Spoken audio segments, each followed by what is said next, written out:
자, 하나님을 처음 만났던 자리, 그 자리로 회복되길 원하시면 아멘. 아멘. 사람과의 관계에 처음처럼 회복되길 원하시면 아멘.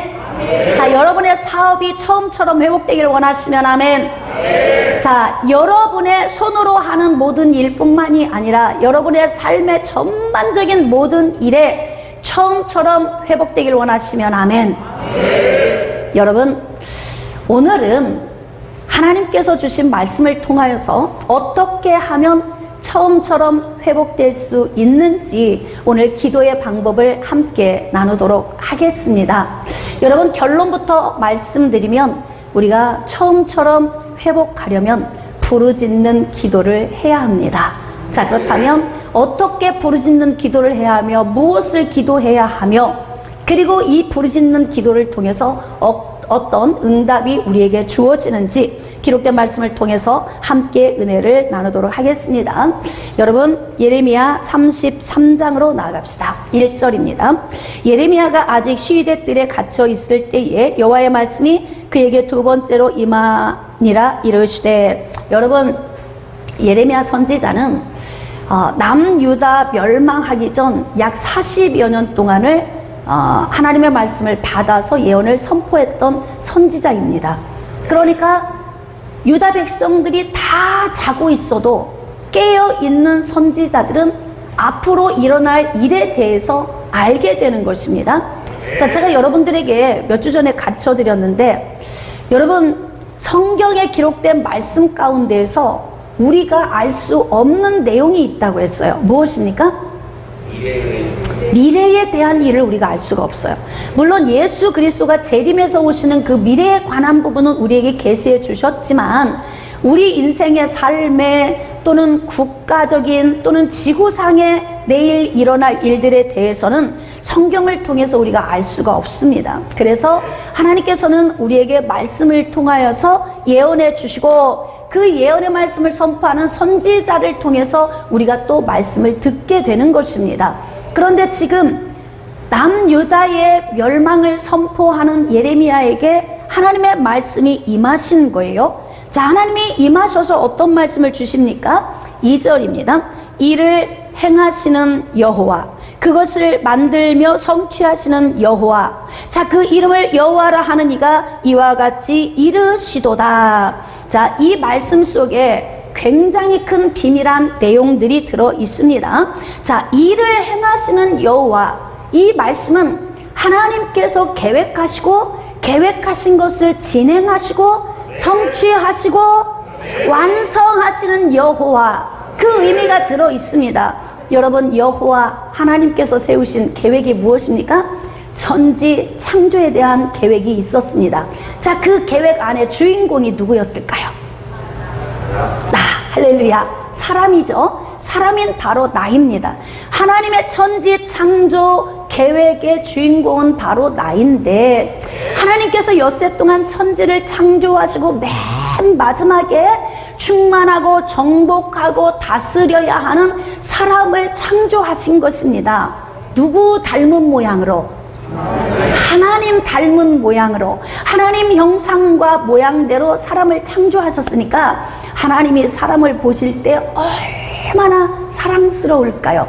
여러분, 자녀가 왜 사랑스러운 거예요?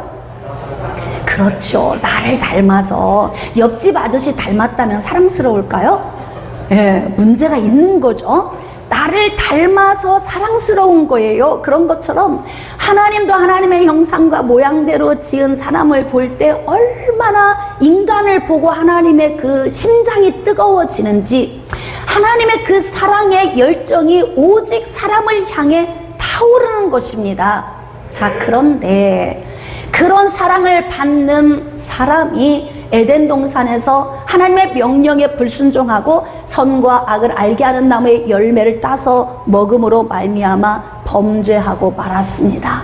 여러분, 한 사람으로 말미암아 죄가 세상에 들어오고 죄로 말미암아 사망이 들어왔나니 그러므로 모든 사람이 사망에 이르렀다고 로마서 5장 12절 말씀에 기록하고 있습니다. 그러니까 세상에 죄가 들어왔고 모든 사람이 죽은 가운데서 태어나는 거예요. 자, 그러면 하나님의 계획은 천지 창조에서 끝난 것이 아니라는 것을 오늘 우리가 알아야 합니다. 여러분, 하나님의 계획은 다시 또 세워진 거예요. 왜? 죄로 말미암아 죽은, 두고 보기에도 아까운, 눈에 넣어도 아프지 않은, 사람이 범죄해서 지옥에 갈 수밖에 없는 상황이 만들어졌기 때문에 하나님이 보시기에 우리를 건지시기 위하여서 하나님께서 계획을 세우신 거예요. 그 계획이 바로 창세기 3장 15절에 기록된 예언의 말씀입니다. 여자의 후손 예수 그리스도를 통하여서 죽은 자를 살리시고 지옥 갈 영혼들을 천국으로 인도하시는 하나님의 그 사랑의 은혜가 창세기 3장 15절에 기록이 되어 있습니다.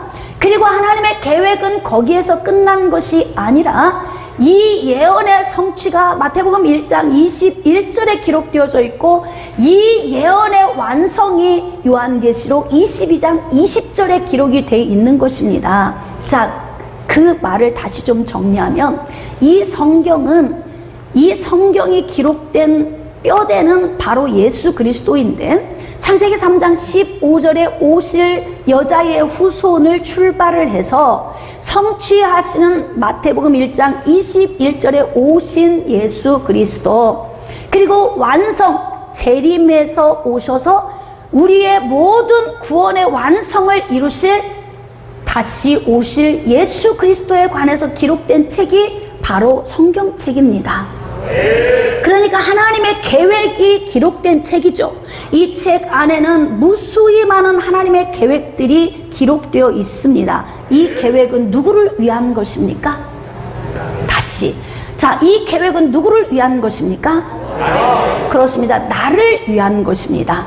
왜? 하나님께서 죽은 우리를 살리시기 위하여서 예수 그리스도를 이 땅에 보내주시는 계획을 통해서 우리를 천국으로 이끌어 가시는 것입니다.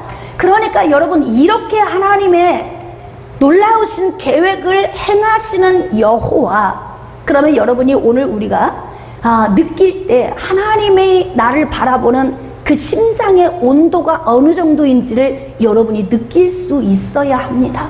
여러분, 나는 가리라, 주의 길을 가리라.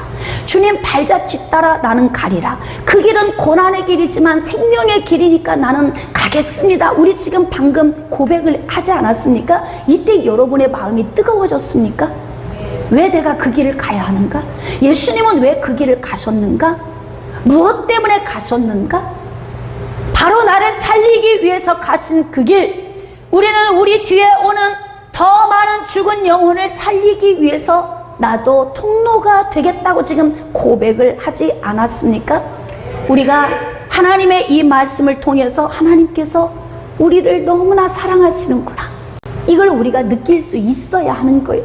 근데 지금 예레미야 선지자를 부르시고 이를 행하시는 여호와, 즉 하나님께서는 계획하신 것을 진행하시며 그것을 만들어 성취하시는 여호와, 그러니까 하나님의 예언된 말씀이 성취되고 성취된 말씀이 마지막 날 그날에 예수 그리스도의 재림을 통해서 완성되는, 그것을 진두지휘하시는 주인 되신 여호와 하나님, 그 하나님께서 이르노라 말씀을 주시겠다는 거예요. 자, 무슨 말씀을 주십니까? 너는 내게 부르짖으라. 여러분, 자칫 부르짖는 기도가 전통이 되면 안 됩니다. 습관처럼 부르짖는 그 부르짖음이 아니라, 지금 하나님께서 멸망을 앞둔 남유다를 향해서 지금 예언의 말씀을 주시는데 너희들은 부르짖으라 그래요. 여러분, 부르짖는 내면의 상태는 간절함입니다. 소리가 큰 것은 그 다음 문제이고 첫 번째가 간절함이에요. 그래서 간이 저리도록 기도하는 겁니다. 이렇게 간이 저리도록 기도하는 기도가 어떤 기도냐면 부르짖는 기도인데, 그 부르짖는 기도를 하다 보면은 피가 거꾸로 솟아오르는 것 같은 그런 힘겨움을 느끼기도 합니다. 또는 목에서 피가 토해져 나올 것 같은 그러한 느낌의 기도를 우리가 하기도 하지요. 그런 기도가 바로 부르짖는 기도입니다. 여러분, 제가 여러분들에게 몇 주 동안 기도에 대해서 지금 말씀을 드리고 있는데, 기도의 방법 가운데에서 예수님이 가르쳐 주신 구하고 찾고 두드리는 기도의 방법이 있어요. 이 기도의 방법은 내가 할 일이 훨씬 많은 기도입니다. 그러니까 내가 할 수 있기 때문에 하나님께로부터 오는 방법을 찾고 그 방법을 적용할 때에 하나님이 감동을 통해서 문제를 순적하게 풀어가는 은혜 가운데서 응답을 받게 되는 것이지만, 모든 기도가 다 그렇게만 하는 건 아니에요. 세트 기도를 통하지 않고도 1단계인 구하는 기도에서만 하나님 앞에 올려드려도 응답이 오는 기도가 있다는 것입니다. 그렇다면 그런 기도는 내가 할 수 있는 일보다 하나님이 하셔야 하는 일이 훨씬 크고 많다. 깨달아지시면 아멘. 그러니까 우리가 인생 가운데 만난 문제 중에서 내가 하면서 풀어가야 할 문제도 굉장히 많지만, 우리가 만난 문제 가운데서 우리가 해결할 수 없는 문제도 너무 많다는 거예요. 그런데 왜 부르짖는 기도가 필요한가? 왜 피를 토하듯이, 왜 피가 거꾸로 올라오는 것처럼 간이 저리고 창자가 꼬이는 듯한 이런 기도를 하나님이 요구하시겠습니까? 이렇게 부르짖으면 하나님이 응답하시겠다고 말씀하세요. 그러니까 그 다음 절차가 필요 없는 거예요. 방법 찾아? 아니야, 안 해도 돼. 너 가서 두드려? 안 해도 돼. 그냥 너는 부르짖기만 하면 돼. 지금 이렇게 말씀을 주시는 것입니다. 자, 이렇게 부르짖는 기도를 하면 주시는 응답이 무엇이냐면, 네가 알지 못하는 크고 은밀한 일을 내게 보여주시겠다는 거예요. 크고 은밀한 일. 자, 지금 남유다 백성들이 멸망을 앞두고 있어요. 그러나 이들은 눈으로 볼 수 없습니다. 하나님이 주신 예언의 말씀을 통해서만 볼 수 있는 거예요. 그러니까 하나님의 말씀을 잘 듣지 않으면 지금 멸망이 앞에 있는 줄 모르며 사는 것 아닙니까? 지금 멸망을 앞에 둔 이스라엘 백성들에게 부르짖으면 크고 은밀한 일을 보여주시겠다고 하니까, 그러면 무엇을 부르짖어야 하는가에 대해서 우리가 함께 고민해야 할 필요가 있다는 거죠. 자, 4절입니다. 이스라엘의 하나님 여호와께서 말씀하시니라, 무리가, 즉 남유다 백성들이 이 성읍의 가옥과 유다 왕궁을 헐어서 갈대아인의 참호와 칼을 대항하여. 여러분, 참호와 칼을 대항한다는 게 무슨 말씀입니까? 하나님의 징계의 매를 들으시는데 전쟁이라고 하는 매를 들으신다는 거예요. 그런데 등장하는 인물이 누구입니까? 여기 보니까 갈대아인들, 즉 바벨론 사람을 말하는 것입니다. 그러니까 바벨론에 의해서 남유다가 공격받고 그로 인하여서 점령당하고 멸망당하는 문제가 발생되는 것이 앞으로 지금 놓여 있다는 이야기예요. 그러니까 이런 상황에 있는데 바벨론이 남유다를 공격해 오면 남유다 백성들이 그냥 있지 않겠죠. 대적해서 싸우겠죠. 여러분, 우리도 우리 인생의 문제 만났을 때 이 문제 해결하려고 얼마나 우리가 대적해서 싸웁니까? 얼마나 몸부림치고 열심히 합니까? 그런데도 해결되지 않는 문제들이 있다는 거예요. 그런데 지금 하나님께서 뭐라고 말씀하시냐면, 너희가 대항해서 싸우려 하였으나, 문제 해결을 위하여 몸부림쳤으나, 뭔가 내가 어떤 방법을 동원해서 이 문제를 해결하기 위해서 적용해 보았으나, 내가 나의 노여움과 분함으로 그들을 죽이고, 남유다 백성들에 대한 노여움과 분함이 하나님이 차고 넘쳐 흐르는 거예요. 그래서 남유다 백성들이 죽게 하신다는 겁니다. 자, 이제 여기서 우리가 정말 많이 묵상하고 고민해야 할 필요가 있습니다. 여러분, 하나님은 하나님의 백성들을 사랑하십니다. 그런데 사랑하는 대상이 죽기까지 방치하시면서 하나님이 그 모습을 지켜볼 정도로 분노의 마음이 있으시다면 무엇이 문제일까? 남유다의 백성들, 하나님의 선민인 이들이 바벨론을 통하여 공격받고 전쟁을 치rum에 있어서 그들이 살기 위하여 몸부림을 치지만, 왜 하나님께서는 그들을 죽음으로 내어 몰아내시는가? 이게 이제 우리의 오늘 풀어가야 할 숙제입니다. 자, 그들의 시체로 이 성을 채우게 하였나니 이는 그들의 모든 악행으로. 자, 거기 밑줄 좀 그읍시다. 이유는 하나님께서 남유다 백성들이 바벨론의 공격을 받는데 도와주지 않고 그들의 칼에 엎드러지게 하신 이유는 악행 때문이라는 거예요. 자, 악행으로 말미암아 나의 얼굴을 가리어 그 성을 돌아보지 아니하였음이라.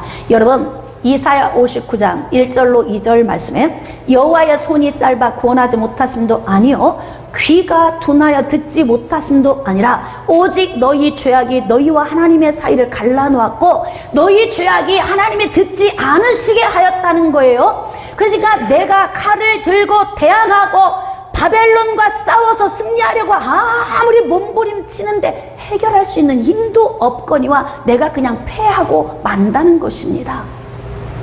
이 말씀을 잘 우리가 묵상하면 우리 인생의 삶의 문제, 제가 여러분에게 처음에 이렇게 말씀을 드렸어요. 우리가 가장 먼저는 하나님께 처음처럼 돌아가야 하고, 그리고 사람과의 관계가 처음처럼 돌아가야 하며, 또 내가 손으로 하는 일이 처음처럼, 우리의 건강이 처음처럼, 우리 교회들이 처음처럼, 우리 나라 민족이 처음처럼. 여러분, 이 처음이라고 하는 것은 마치 사울이 다메섹 도상에 찾아오신 예수님을 만났던 자리 같은 그 처음을 이야기하고 있는 거예요.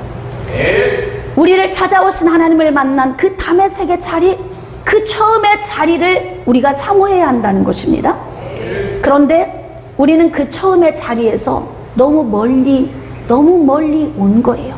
남유다 백성들이 애굽에서 건짐받아서 가나안 땅에 들어갔는데 하나님께서 말씀하시죠. 가나안 땅에 들어가면 거기는 우상이 난무한 곳이다. 동성애가 난무하고 그곳은 죄악이 넘쳐 흐르는 땅이다. 그러니까 너희는 내 말씀을 지켜 행하고 좌로나 우로나 치우치지 말고 오직 말씀을 마음에 새기고 그리고 혼합하지 말고 오직 하나님을 사랑하되 마음을 다하여 목숨을 다하여 뜻을 다하여 주 너의 하나님을 사랑하라고 하나님이 명령하지 않았습니까? 그런데 하나님의 백성들은 가나안 땅에 들어가서 사사시대가 시작되는 출발부터 자기 소견에 옳은 대로 사는 거예요. 하나님이 없었던 거예요. 그러니까 이들은 처음의 자리에서 계속 하나님에게서 멀어집니다. 여러분 생각해 보세요. 사랑했는데 사랑하는 존재가 계속 한 걸음씩 멀리 떠나요. 어떤 마음이 생길까요? 질투의 마음이 생기겠죠? 분한 마음이 생기겠죠? 무엇 때문에 생기는 거예요? 사랑 때문에. 사랑 때문에 생기는 거예요. 질투하는 마음도 없으면 사랑이 없는 거예요. 그래서 미움보다 무관심이 더 악한 것이다. 하나님은 지대하게 인간에게 관심이 있어요. 그것도 특별히 하나님의 사람들에게. 그래서 하나님의 그 불타는 사랑의 마음을 계속 쏟아 부으시고 싶으신 거예요. 그러니까 하나님은 사람을 향해 짝사랑을 하시는 겁니다. 그런데 이 짝사랑이 얼마나 뜨거운지 이 불이 그 사랑의 대상을 살라버리시는 거예요. 왜? 나는 질투하는 여호와임이니라. 그러니까 하나님의 그 사랑이 뜨거워서 계속 그 사랑의 대상을 향해서 내가 너를 사랑하니까 내가 너를 사랑하는 그 원함의 자리에 있어줘. 그 자리가 처음 자리야. 처음처럼 처음의 그 자리. 그래서 여러분 영성의 출발점은요 처음이에요. 처음. 처음처럼 처음의 그 자리, 찾아오신 다메섹의 그 자리. 그래서 늘 그 자리에 머물러 있어야 되는 거예요. 여러분 신앙생활은 매일같이 후끈후끈 뜨끈뜨끈하지 않습니다. 매일 성령의 체험이 우리에게 오는 것이 아닙니다. 그러면 하나님이 뜨겁게 만나주셨던 그 자리에 내 마음이 거기 머물러 있어야 하는 거예요. 그러면서 그 다메섹의 그 사랑을 생각하면서 그렇지, 하나님이 나를 이렇게 사랑하시지? 그런데 내가 다른 곳으로 마음을 쏟으면 하나님이 질투하시지? 그럼 하나님이 너무 괴로우시겠지? 그러면 하나님께서 안 도와주시면 내 인생이 힘들어지겠지? 이게 보여져야 하는 거예요. 왜 우리가 하나님 앞에 부르짖어 기도해야 하는가? 지금 하나님께서는 너희의 죄악으로 악한 행위로 말미암아 너희들이 죽어 쓰러져 갈 때에 내가 돌아보지 않겠다, 이렇게 말씀을 하시는 거예요. 그러니까 우리는 하나님 앞에 기도할 때에 나의 목구멍에서 피가 토하여서 나오는 것처럼, 피가 거꾸로 역류되어 올라오는 것처럼 간절함으로 하나님 앞에 기도할 때에 나의 죄악됨을 회개하며 나가야 된다는 겁니다. 그러니까 부르짖는 기도의 우선순위는 회개입니다. 깨달아지시면 아멘. 그러니까 지금 하나님께서 부르짖으라, 이 말씀은 회개하라, 간절히 회개하라, 몸부림치며 회개하라. 왜? 하나님의 사랑의 마음을 계속 거부하고 우리 방식대로 살아간 삶이 하나님을 너무 괴롭게 하는 거예요. 하나님이 많이 괴로울수록 무엇이 크다? 나를 향한 사랑이 크시다. 하나님의 칼이 무서우면 무서울수록 하나님의 사랑은 큰 것입니다. 그러니까 지금 남유다 백성들에게 멸망을 선포하시고, 그리고 너희들이 바벨론에 의하여서 엎드러질 때 내가 눈을 감고 안 볼 거야, 안 도와줄 거야. 그러니까 인생이 힘든 거예요. 안 풀리는 거예요. 잘 될 수가 없는 것입니다. 왜 도둑질 맞고 죽임당하고 멸망당하는 문제가 왜 옵니까? 왜 오는 거예요? 하나님이 허용하신 거예요. 그러니까 지금 우리는 정신을 바짝 차려야 합니다. 코로나로 인하여서 핑계대기 참 좋죠? 코로나 때문에요. 코로나 때문에요. 그러니까 우리는 어디가 내가 서 있어야 할 자리인지를 잘 깨달아야 한다는 것입니다. 하나님의 사랑의 반경 안에 들어와 있어야 하는 거예요. 하나님은 그렇게 애절하게 우리를 사랑하시는 거예요. 이를 행하시는 여호와. 왜 여자의 후손이 필요합니까? 나의 죄 때문에 그런 거예요. 왜 여자의 후손이 필요합니까? 나를 사랑하시기 때문에 그렇습니다. 왜 여자의 후손이 오셔야 합니까? 왜 예수 그리스도를 보내주신 것입니까? 나를 살리시기 위한 것입니다. 온통 하나님의 마음은 온통 하나님의 백성들에게 집중되어 계신 거예요. 그러니까 하나님의 노여움과 분함이 막 차오르는 것입니다. 그럴 때 하나님이 말씀하시죠. 나의 노함과 나의 분함이 너무 커서 너희들을 멸망에 이르기까지 내가 징계하겠다.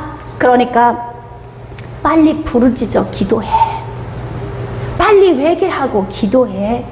지금 이렇게 말씀하시는 거예요. 그러므로 사랑하는 성도 여러분, 지금은 우리가 회개하며 기도할 때입니다. 하나님께서 전염병이라고 하는 징계의 매를 들어서 교회들을 엄청 지금 하나님께서 너무너무 강력한 매를 들으시고 채찍질을 하시고 계시는데 잠을 자고 있다면, 그렇다면 하나님께서 너희들이 엎드러져 죽을 때, 바벨론이 와서 너희들을 엎드러뜨릴 때 나는 눈을 감고 보지 않을 거야, 이렇게 말씀하신다 이 말입니다. 왜?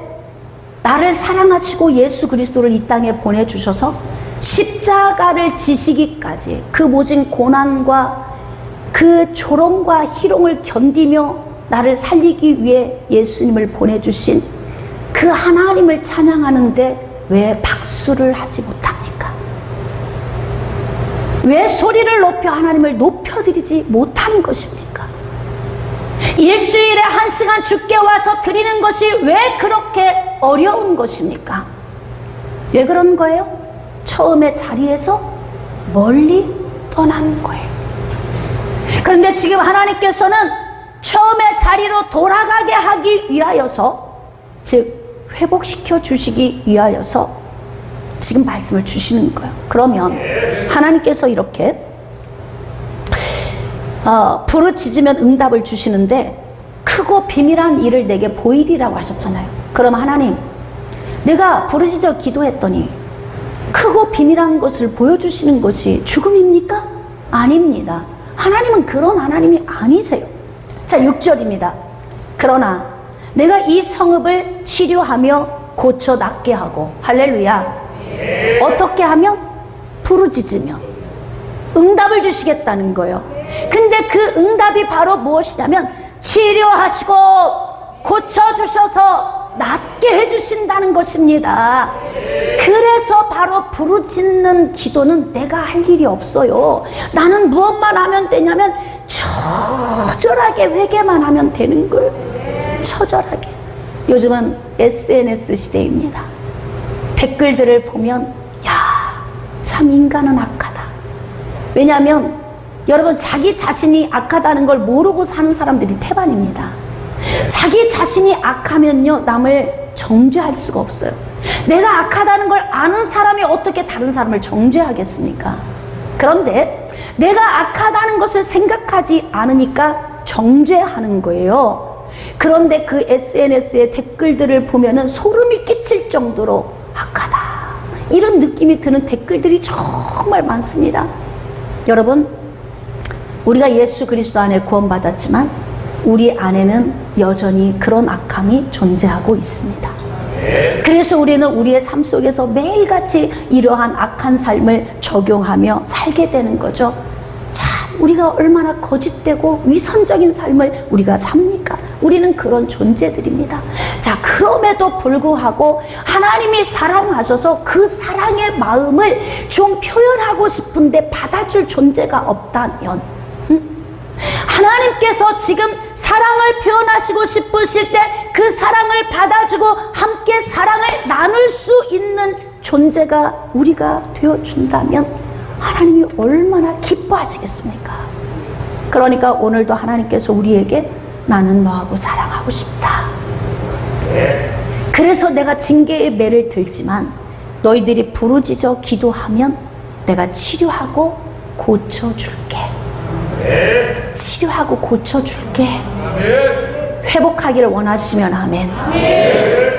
자, 그리고 평안과 진실이 풍성함을 그들에게 나타낼 것이며 내가 유다의 포로와 이스라엘의 포로를 돌아오게 하여, 자, 바벨론에 의하여서 망하지만 포로로 끌려가지만 반드시 회복하여 돌아오게 하신다는 거예요. 그런데 그 말씀 속에 아주 놀라운 말씀이 기록되어 있습니다. 자, 그들을 처음과 같이, 그 밑줄 좀 그으세요. 언제와 같이? 그럼요, 처음처럼 회복시켜 주신다는 겁니다. 어떻게 하면? 다시, 어떻게 하면? 그렇습니다. 회개하면. 아멘. 하나님, 그저 저는 죄인입니다, 이 정도의 회개가 아니에요. 여러분이 예수님 처음 찾아오셨을 때 그때 여러분이 어떻게 예수님을 만났습니까? 여러분, 예수님을 만나는 과정은요 동일해요. 모든 사람이 똑같습니다. 영적 원리입니다. 예수님이 찾아오실 때 믿음을 가지고 영으로 우리 가운데 오십니다. 그러면 그때 믿음이 우리 안에 오실 때에 어떤 현상이 일어나냐면 내가 그렇게 더러운 죄인인 게 보여지는 거예요. 제가 여러분에게 늘 말씀드리지만 몇 월 며칠 몇 시에 지은 죄를 회개하지 않아서 아직도 나는 지옥 간다, 이건 성경적이지 않습니다. 여러분, 우리는 잠을 자고 있어도 죄인입니다. 그냥 눈을 감고 움직이지 않고 하루 종일 집안에 앉아 있어도 우리는 죄를 짓고 있는 거예요. 왜냐하면 본디 죄의 본성이 내 안에 있기 때문에 존재하고 있는 자체가 내가 죄를 짓고 있는 것입니다. 죄인이기 때문에 그렇습니다.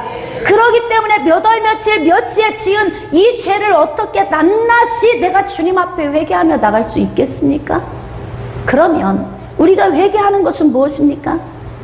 예수님께서 영으로 믿음을 선물로 가지고 우리에게 오실 때에 내가 그렇게 더럽고 추한 존재인 것이 보여지는 거예요. 그 처음의 자리에서 여러분은 어떤 은혜를 맛보았습니까? 왜 그때 눈물 콧물 흘리면서 그렇게 우시고 몸부림을 쳤어요? 왜 뒹굴었습니까? 왜 비명을 지르며 고통스러워했어요? 왜 가슴을 쥐어뜯으며 왜 몸부림을 치는 그런 부르짖는 기도를 하셨습니까? 바로 내가 죄인인 것을 알았기 때문에 그런 거예요. 죄인인 것을 알고 나니까 예수 그리스도가 이 땅에 왜 오셔야 되는지가 알아지고, 그러니까 그분을 믿을 수밖에 없는 은혜 안으로 들어가면서 회개와 믿음, 즉 회심의 이 사건을 통해서 우리가 천국을 갈 수 있는 영생의 자리로 나아가게 된 것 아닙니까? 깨달아지시면 아멘. 그렇기 때문에 우리가 회개하는 것은 궁극적으로 내가 죄인임을 깨달아 알고 몸부림치는 것입니다. 그런데 놀라운 사실은 그 기도를 하기 이전과 이후에 변한 것은 아무것도 없어요. 단지 내가 죄인이라는 걸 깨달아 알았을 뿐인데, 찾아오신 예수님과 하나가 되면, 연합되고 난 이후에 나의 삶에 어떤 변화가 오냐면 그렇게 행복하고 기쁜 거예요. 만족한 것입니다. 예수 그리스도 믿는데 고행하는 것처럼 예수 믿는 사람, 기쁘지 않은 사람, 행복하지 않은 사람, 즐겁지 않은 사람, 자유하지 않은 사람, 예수 잘못 믿는 것입니다.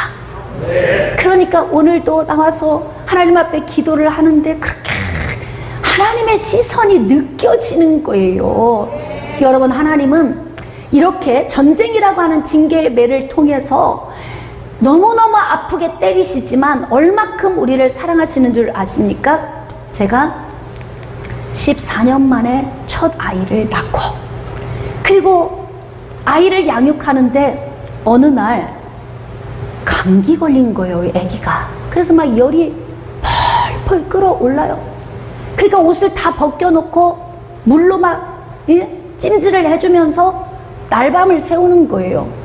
밤을 새우다가 졸다가 또 깜빡 깨어나가지고 또 열을 재워보면 아직도 뜨끈뜨끈하면은 또 졸다가 또 깨어나서 또 물로 찜질해주고 해열제를 넣어주고 이러면서 날밤을 새우다가 아기를 보니까 너무 가슴이 아파. 그래서 제가 아이를 끌어안고 그 목에다가 제 고개를 대고 그랬어요. 내가 아팠으면 좋겠다. 차라리 네가 아프지 말고 내가 아팠으면 좋겠다. 그런데 그때 어떤 은혜가 오냐면 제 뒤에서 저를 바라보시는 하나님이, 나는 네가 밤새워 있는 모습이 안쓰럽다. 전 그때 하나님의 사랑을 알았어요. 하나님이 이렇게 나를 지켜보고 계시는구나. 내가 내 자식이 아까워서 떨리고 눈에 넣어도 안 아플 정도로 귀하게 여겨지는 것처럼 하나님의 사랑이 그렇게 나를 안위하고 계시는구나. 그래서 저는 가끔씩 그 그림을 그립니다. 그렇지? 하나님은 그렇게 나를 사랑하시지? 내가 뭐 죄졌다고, 무슨 문제 있다고 매일 나를 정죄하시는 하나님이시라면 뭐 하려고 예수님을 보내주시겠어요? 그렇죠? 예수님을 보내주시는 이유는 안 물으시겠다는 거예요. 응? 그냥 덮어주시겠다는 하나님의 그 의지 아닙니까? 할렐루야. 그러니까 그 하나님의 그 사랑의 은혜가 이 전쟁이라고 하는 이 징계의 매를 들으실 때에는 하나님의 마음이 얼마나 아프시겠어요. 죽어 엎드러져 가는데, 두고 보기에도 아까운 하나님의 자식들인데 이들이 엎드러져 가니까 하나님이 말씀하시는 거예요. 너 피가 거꾸로 솟듯이 기도해. 알았지? 응? 너 장이 꼬이는 것 같이 부르짖어. 그러면 내가 마음을 돌이켜서 네가 회개하고 돌아오면 내가 처음처럼 회복시켜줄게. 그러니까 처음처럼 회복이 되려면 하나님 앞에 눈물의 기도, 회개의 기도를 올려야 하고, 그 기도를 드릴 때 하나님은 알았어. 처음처럼 너 행복했던 그 처음으로, 응? 네가 만족했던 그 처음으로. 여러분, 예수 그리스도 그 만난 자리가 어떤 자리예요? 저도 우울증에 걸려 죽고 싶었다 예수님 만나고 4시간 만에 깨어나서 보니까 세상이 달라져 있더라고요. 누가 변한 거예요? 세상이 변한 거예요? 내가 변한 거예요? 내가 변한 거예요. 내가 변한 거예요. 세상이 변한 게 아니에요. 왜냐하면 행복은 환경으로부터 오는 게 아니고 내 안에서 나오는 거예요. 할렐루야. 그러니까 하나님이 내 안에 오셔서 나와 함께 하시니까, 그러니까 하나님이 말씀하시는 거예요. 너 치료해 줄게.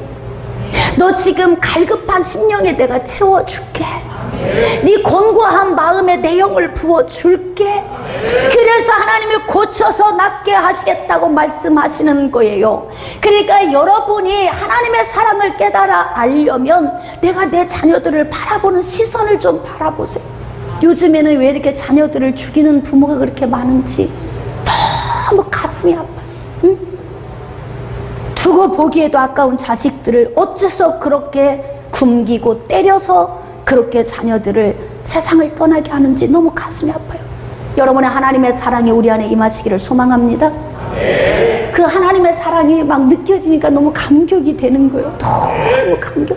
그래서 저는 가끔 그 그림, 그 처음의 자리로 가는 거예요. 그렇지, 내가 지금 힘들면 하나님도 아프시겠지? 응? 내가 너무너무 공고하면 하나님도 괴로우시겠지?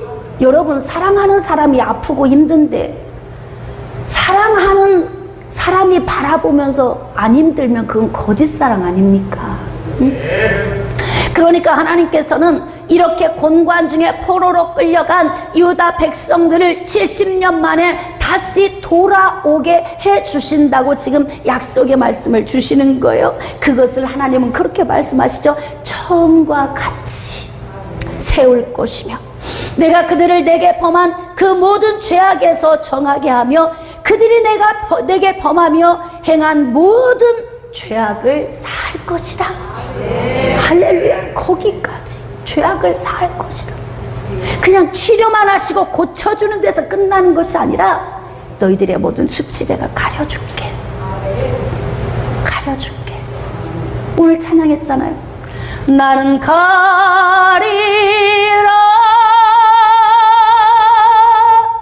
주의 길을 가리라 주님 발자취 따라. 우리 다 같이 나는 가리라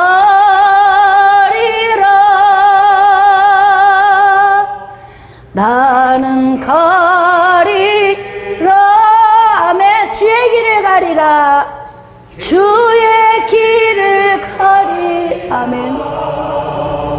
주님 발자취 따라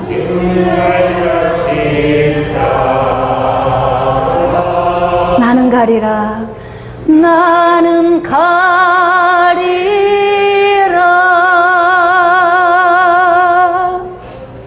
주님 발자취 따라 가려면 처음처럼 그 자리 가야 발자취 따라 가요. 부부의 사랑을 잘 지키지 못하면 같이 가고 싶지 않아요. 그래서 어떡하느냐, 돈만 벌어다 주면 되는 거야. 그리고 할 수만 있으면 원양어선 타고 멀리 가줬으면 고맙겠어요. 왜 밥 해줘야지, 빨래 해줘야지, 뒤치다거리 하는 게 너무 귀찮아.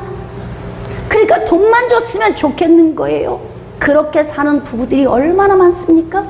하나님이 복만 주시면 좋은 거야. 그냥 모든 것이 형통, 만사 형통. 그냥 기도는 만사를 변화시키니까 만사 형통만 우리가 부르짖으면 될 것이라고 생각하지만 하나님은 고통의 눈물을 흘리고 계시는 거예요. 하나님은 우리의 마음을 원하십니다.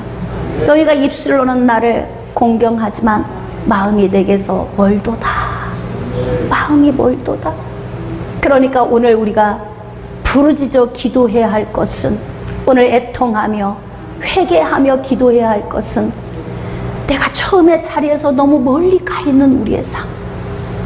왜 내가 이렇게 기도하는데도 이렇게 인생이 갈기갈기 찢기고 도둑질 맞고 죽임당하고 멸망당할 수밖에 없는가? 오늘 점검해 봅시다.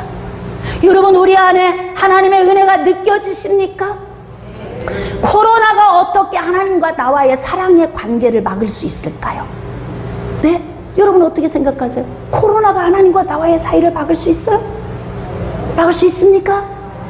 그러니까 나오신 거예요, 여러분은. 그러니까 하나님의 전에 지금 나오신 거라고요. 깨달아지시면 아멘. 오늘 하나님의 사랑의 은혜가 여러분 안에서 다시 살아나길 원합니다. 처음처럼.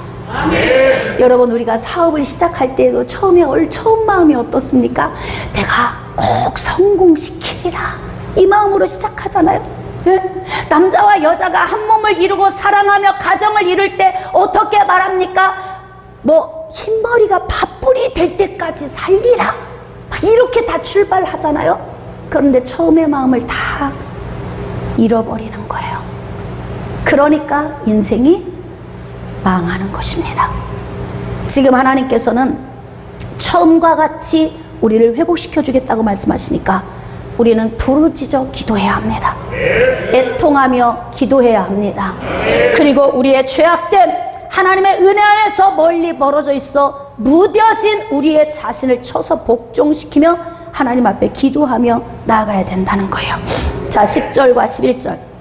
여호와께서 이와 같이 말씀하시니라. 너희가 가리켜 말하기를 황폐하여 사람도 없고 짐승도 없다 하던 여기, 사업도 안 되고 사람도 떠나고 모든 것이 다 망가져버린 내 인생의 여기, 이 자리, 곧 황폐하여 사람도 없고 주민도 없고 짐승도 없던 유다 성읍들과 예루살렘 거리에 즐거워하는 소리, 기뻐하는 소리, 신랑의 소리, 신부의 소리, 만군의 여호와께 감사하라, 여호와는 선하시니 그 인자하심이 영원하다 하는 소리.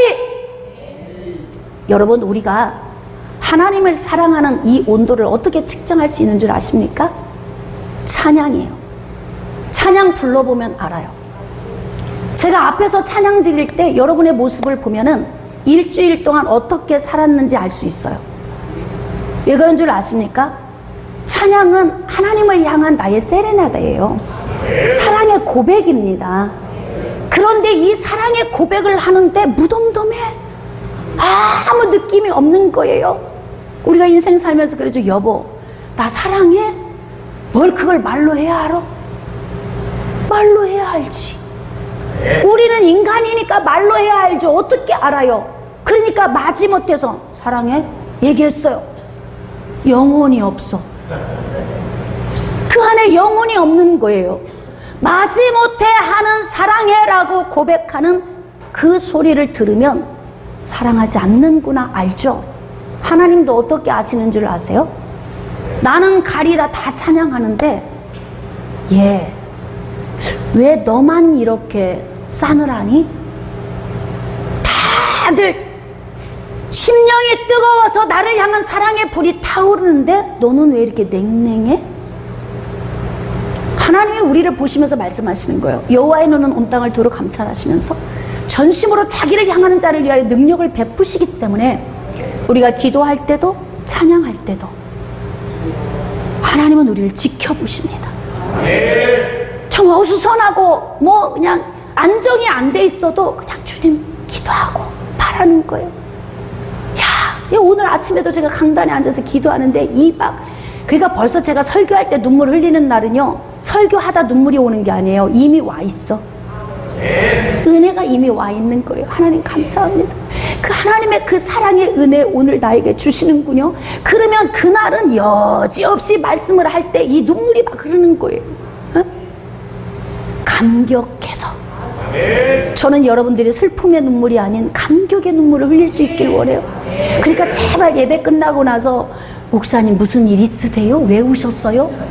아니 기쁨의 눈물을 흘려봤어야 알지, 이 색깔을. 응? 그러니까 권사님들도 막 눈물이 막 나오면 울어야 되는데 옆 사람을 흘끼들끼 보면서 예배 끝나고 나면 사람들이 다 뭐 문제 있냐고 물어볼지 모르니까 자꾸 숨겨, 막 삼켜, 눈물을 삼키는 거예요.